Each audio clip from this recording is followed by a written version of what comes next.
सदगुरु प्यारी सात संगत जी, आप सभी को प्रेम भरी राधा स्वामी जी। सात संगत जी, आज डेरा ब्यास में सवाल जवाब हुए, जिनके कुछ चुनिंदा सवाल जवाब हम आप जी के लिए लेकर आए हैं जी। तो चलिए हम चलते हैं आगे।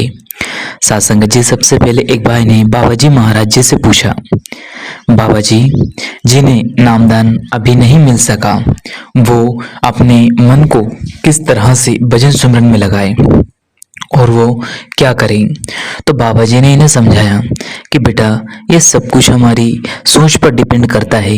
अगर हम अपने विचार, अपनी सोच अच्छी रखेंगे तो मन हमारे हमेशा कंट्रोल में रहेगा, और अगर सोच अच्छी नहीं होगी तो मन हर समय उतावला रहेगा, हर समय बाहरी उलझनों में उलझा रहेगा। फिर किसी ने अगला सवाल बाबा जी महाराज जी से कहा, बाबा जी हम दो बहन हैं और हमारी अभी शादी तो नहीं हुई है, लेकिन हमारे पापा की बाईपास सर्जरी हुई है। इस कारण हमें उनकी बहुत ही फिक्र लगी रहती है कि हमारी विवाह के बाद जब हम यहाँ से चले जाएंगे तो हमारे पिताश्री का ध्यान कौन रखेगा। तो बाबा जी ने उन्हें समझाया, बेटा हम सब उस परमपिता परमात्मा के बच्चे हैं, उसकी संतान हैं, और ध्यान रखने वाला तो वह कुल मालिक है। हम कौन होते हैं किसी का ध्यान रखने वाले, हम तो बस एक सिर्फ जरिया बनकर आते हैं। आप सब कुछ उस परमपिता परमात्मा पर छोड़ दीजिए, जो होगा ठीक होगा। फिर किसी ने बाबा जी महाराज जी से योग के ऊपर सवाल पूछा। उन्होंने कहा, बाबा जी हर रोज योगा करता हूँ, तो क्या योगा से मुझे भजन सिमरन में मदद मिल जाएगी।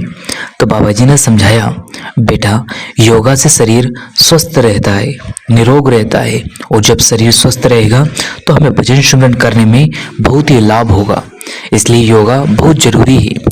लेकिन सिर्फ ये मान लेना कि योग करने मात्र से भजन सिमरन में हमें कोई फायदा हो जाएगा, तो ये कभी नहीं हो सकता। भजन सिमरन योगा से कुछ लेना देना है ही नहीं। योगा अपनी जगह, भजन सिमरन अपनी जगह।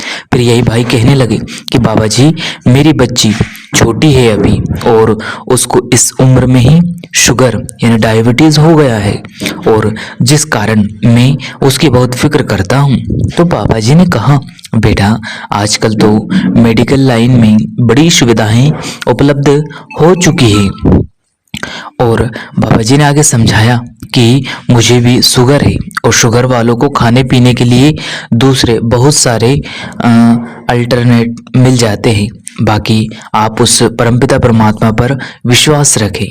फिर एक लड़का बाबा जी महाराज जी से कहने लगा, बाबा जी मेरी माता जी के 4 से 5 लगभग ऑपरेशन हो चुके हैं, और मेरे रिश्तेदार जो भी मेरे परिवार के सदस्य हैं वह कहते हैं कि तुम लोगों को कहीं माथे तो टेकने नहीं, इसलिए तुम्हारे साथ ऐसा होता रहता है।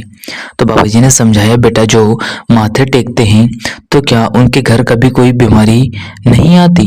माथे टेकने से कर्म कट जाते हैं, तो इससे आसान तो कोई तरीका होगा नहीं। कर्मों का हिसाब तो माथे टेकने के बाद भी देना पड़ेगा। फिर किसी ने बाबा जी महाराज जी से कहा, बाबा जी जब मैं यहाँ आ रही थी तो बहुत सारे मन में सवाल उठ रहे थे बाबा जी, लेकिन जब मैं यहाँ आ गई तो अब मैं सब कुछ भूल गई हूँ। तो बाबा जी ने कहा, बेटा ये सवाल जवाब तो इसलिए रखे जाते हैं कि बात करने का एक मौका मिल जाए, और इससे ज्यादा कुछ नहीं। असल में तो सवाल जवाब का मतलब है जब अंदर से सवाल किया जाए और अंतर्मन से ही उसका जवाब मिल जाए। असल मकसद तो ये है, और जिस दिन अंदर से जुड़ जाएंगे तो ना कोई सवाल रहेगा और ना ही कोई जवाब। सत्संग जी, इसके बाद बाबा जी महाराज जी से किसी ने पूछा, बाबा जी मेरे माता पिता कहते हैं कि तू बाहर यानी कि विदेश जाकर पढ़ाई कर ले। तो बाबा जी ने पहले इस सवाल को गलत समझ लिया कि मम्मी पापा विदेश नहीं जाने देना चाहते। लड़की ने दोबारा से सवाल किया। बाबा जी ने हंसते हुए, मुस्कुराते हुए, बड़े प्रेम प्यार से उन्हें समझाते हुए कहा, तो बेटा फिर मुझसे क्यों पूछ रही है, ये तो अच्छी बात है। इस बात पर संगत फिर से जोर जोर से हंसने लगने पड़ती है। साथ संगत जी, फिर अगला सवाल किसी ने भजन सुमरन के ऊपर से पूछा। उन्होंने कहा, बाबा जी, हम जब भजन सुमरन करने बैठते हैं तो मन लगता ही नहीं। हम बहुत प्रयास करते हैं। जब नामदान की बख्शिश हुई थी तो शुरुआत में भजन सुमरन में मन लगता था, लेकिन अब नहीं लगता। साथ संगत जी, बाबा जी महाराज जी ने समझाया, बेटा, मालिक जो भी चीज देता है देकर वापस कभी नहीं लेता। हमारा जो मन है वो भटक जाता है। आप कोशिश करें, मेहनत करते रहे, वह मालिक जरूर बख्शिश करेगा। साथ संगत जी, इसके बाद बाबा जी महाराज जी से किसी ने अगला सवाल किया। उन्होंने कहा कि बाबा जी आगे कहा कि बाबा जी, मुझे बहुत ज़्यादा क्रोध आता है और क्रोध में मैं खुद पर कभी कंट्रोल नहीं कर पाता। तो बाबा जी ने उन्हें समझाते हुए कहा, बेटा, अगर मैं भी आपके सवाल का जवाब अगर क्रोध से दूंगा, गुस्से से दूंगा, तो क्या आपको ठीक लगेगा? क्रोध से हमेशा चीजें खराब हो जाती हैं। अगर हम क्रोध से, इंसान कई बार ऐसी डिसीजन, ऐसे कई निर्णय ले लेता है जिसका उसको बाद में पछतावा होता है और सारी जिंदगी उसका बोझ उठाना पड़ जाता है। छोटी सी जिंदगी है बेटा, और हमें सभी के साथ प्रेम से रहना है, सभी के साथ प्रेम से बात करना है और खुशी खुशी अपनी जिंदगी को जीना है। साथ संगत जी, अगला सवाल किसी ने बाबा जी महाराज जी से पूछा। उन्होंने कहा, बाबा जी, जब मैं डेरे आती हूँ तो बड़ा सुंदर और बड़ा ही अच्छा लगता है। मेरा मन बहुत ही प्रसन्न रहता है। लेकिन जब मैं वापस डेरे से अपने घर को जाती हूँ तो कुछ दिनों तक मैं बहुत उदास रहती हूँ और मैं बहुत परेशान भी हो जाती हूँ। मुझे डेरे की बहुत याद आती है। लेकिन उसके बाद आपका चेहरा धुंधला हो जाता है। मैं आपको देख नहीं पाती हूँ, पहले देख सकती थी। तो बाबा जी ने इस लड़की को समझाते हुए कहा, बेटा, जब हमारा ध्यान दूसरी ओर जाता है तो ऐसा होता है। जिस दिन आप अंतर्मन में उस मालिक से जुड़ेंगे, उस दिन इन मन इधर उधर जाना, इधर उधर भटकना बंद हो जाएगा।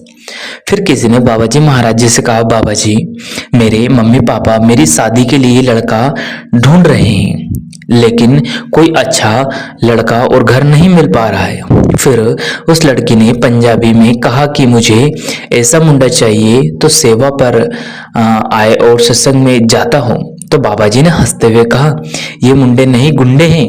इस बात पर संगत जोर जोर से हंसने लग पड़ती है। फिर एक भाई बाबा जी से पूछने लगे, बाबा जी, कुछ लोग कहते हैं कि सेवा करने से सारे जन्मों जन्मों के जो कर्म होते हैं वो समाप्त हो जाते हैं, कर्म कट जाते हैं।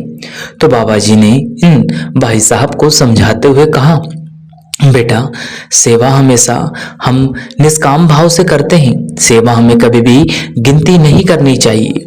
निष्काम भाव से सेवा को करनी चाहिए। किसी चीज की बिना इच्छा रखे मन में हमें सेवा को करना है।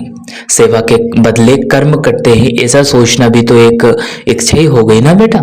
हमें कभी इस चीज में नहीं पड़ना, हमें आगे बढ़ना है। बाबा जी आगे बोले कि हम पता नहीं हर काम अपने फायदे को और इच्छा रखकर देखकर क्यों करने लग पड़ते हैं। सेवा तो भावना की बात है।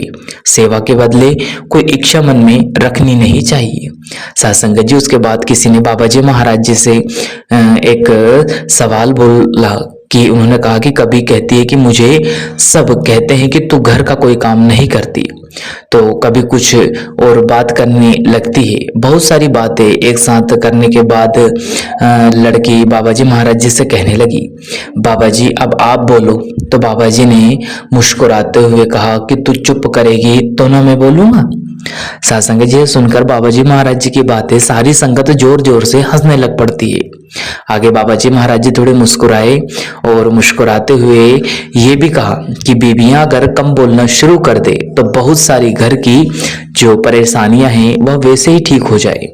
इस बात पर फिर संगत जोर जोर से हंसने लग पड़ती है। साथ संगत जी, तो ये डेरा ब्यास में कुछ सवाल जवाब हुए थे जो संगत और बाबा जी महाराज जी के बीच हुए थे जी। साथ संगत जी, बाबा जी महाराज जी और हुजूर महाराज जी ने डेरा ब्यास में संगत को दर्शन दिए। उसके बाद शाम 4 बजे यह सवाल जवाब का सेशन शुरू हो गया था जी, जिसमें हजूर और बाबा जी महाराज जी स्टेज पर विराजमान थे और संगत के कई सुंदर सुंदर और प्यारे प्यारे सवालों के बाबा जी महाराज जी ने जवाब दिए। साथ संगत जी, तो यह सवाल जवाब आपको कैसे लगे? ऐसे सवाल जवाब जवाब पाने के लिए यूट्यूब की बेल आइकन को प्रेस कर लीजिए, जिससे कि आपको ऐसे ही वीडियो मिल सके जी। साथ संग